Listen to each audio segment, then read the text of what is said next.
Oh, it's that time of year again. Everybody always waits for the garden staple that everyone freaking loves, and that is, of course, the tomato. I have two tomatoes that I really love. I love one so much that I'm actually trying to get it acclimated to our environment, which is going to be over a 5-year span. So hopefully 6th year we'll see some significant growth differences, and maybe it'll be a little different. They say when you're doing seed starting and you're trying to acclimate a plant to that area, it takes multiple generations. We're going to start with my least favorite tomato to grow in Illinois, which is the Ace 55. So it's an heirloom. It comes from Nature's Edge. Every year, the first 2 years with this, I couldn't get the plant up and going. It would split and just do all sorts of weird things and just really struggled. The second year was the same problems. The plant would split down at the bottom, right down the middle for some reason. And then one side would do okay and the other side would die, but I would never get any fruiting because it was constantly trying to redo the stem. I stuck bamboo by it. I stuck, you name it. It would get so big and heavy that it would just snap itself off, which could have been something I was doing wrong, but I don't think so. Then the third year with them, I got the plants to look really good, got them really healthy. I was dumping a whole lot of organic fish fertilizer to them, put the organic granules in the ground, you name it. These bad boys were pepped to the max, and rust hit them. And then it was powdery mildew, and then it was tomato worms, and it's just constantly a battle with these plants for some reason. Now, the other tomatoes that I have in this list, I didn't have those problems with. I still had pretty prolific producers, even with those problems, in a row next to them. These were right next to those other tomatoes, and these were gone immediately, and those ones kept on going.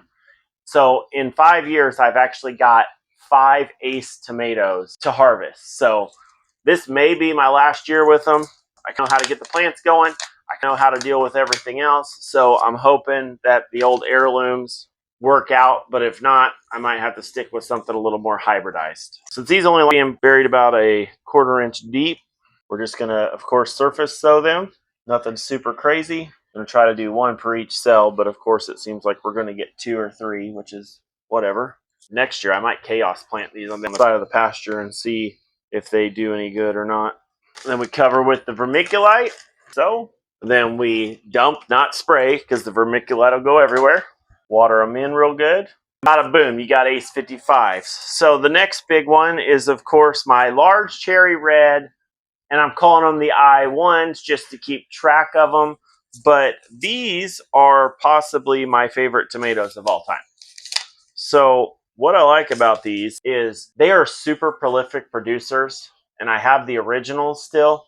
But these are the ones we harvested and kept the seeds out of last year because through drought, through rainstorm, through tomato hornworms, it did not seem to matter to them in any way. And I know cherry tomatoes are really prolific producers anyway because they're smaller fruits.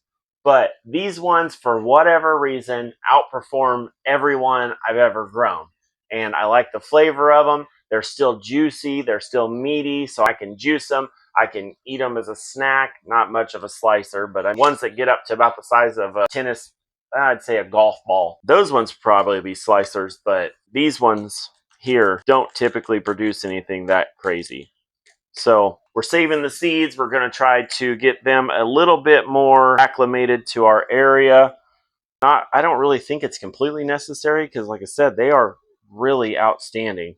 But it can't hurt. And plus, I told her I'm running low on the original seeds, so we want to keep this strand going because we've had just so much luck with it.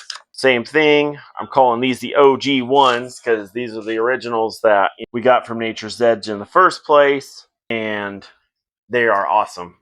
Every year I've grown, these have been our heaviest producers, so pretty outstanding tomato there. Then we have, of course, the Burpee tomato, Roma VF. This is another favorite of mine. It's a good paste tomato.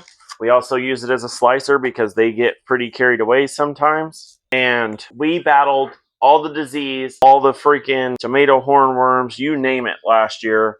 Drought, flooding. Illinois Zone 6B sucks for gardening. You have a small window where you can get in and get stuff planted. Then it rains it all out. Then you have to start over again. And it is a real hassle sometimes. But the Roma VFs and the large cherry reds have done fantastic. And I would recommend anybody who wants to grow tomatoes or start growing tomatoes, get either one of those brands or breeds. Don't get the Ace 55 because you're going to struggle and you're going to be mad and you're going to be like, I hate tomatoes. So we don't want that.